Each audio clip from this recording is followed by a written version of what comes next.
The Phoenix Suns made the first big splash of the NBA offseason, striking a deal with the Wizards to finally pry Bradley Beal out of Washington. If Damian Lillard ends up staying put in Portland, there's a real chance Beal could wind up being the best player to change teams this summer. But there's more to this blockbuster than meets the eye.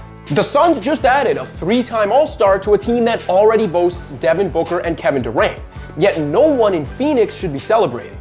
The Suns may have won the headlines, but Beal is not the answer they're looking for.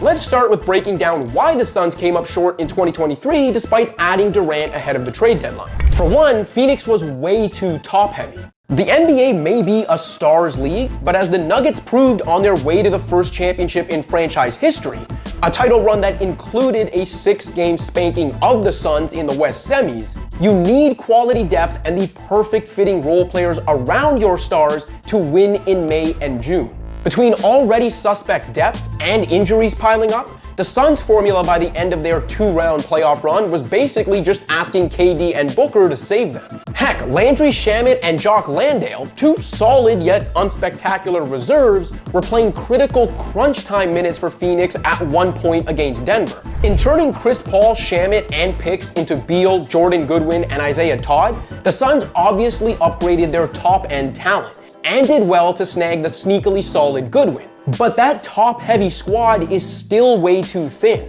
On one hand, you could say the addition of another legitimate offensive star adds a measure of insurance for the Suns in the event one of Booker or Durant goes down with injury, as having even two of Beal, Book, and KD on the court is a luxury most teams can only dream of. Plus, CP3 was rarely durable in the playoffs, and his health was unlikely to improve in the last couple years of his 30s.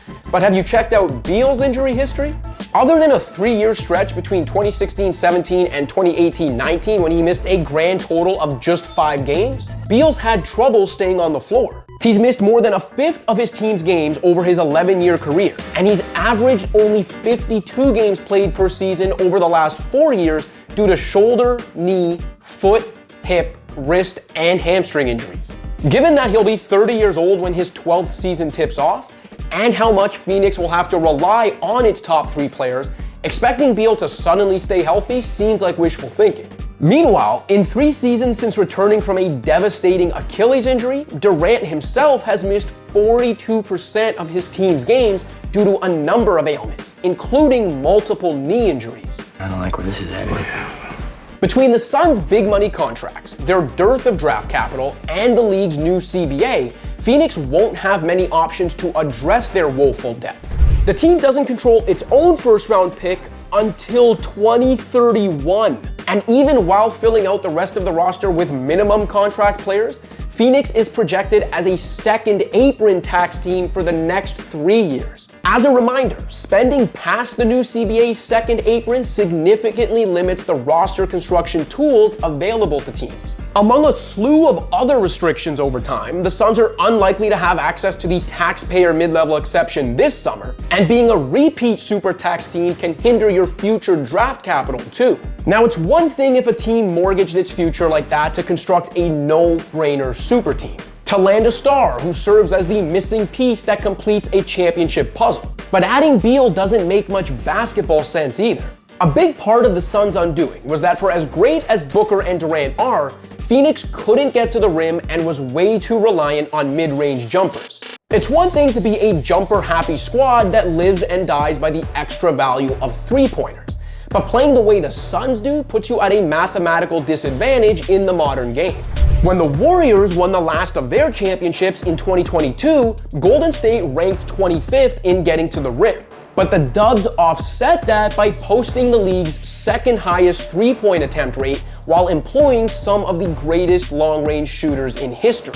The Suns were the most rim-averse team in 2022-23, and even after trading for Durant, they ranked 22nd in three-point attempt rate, according to Cleaning the Glass.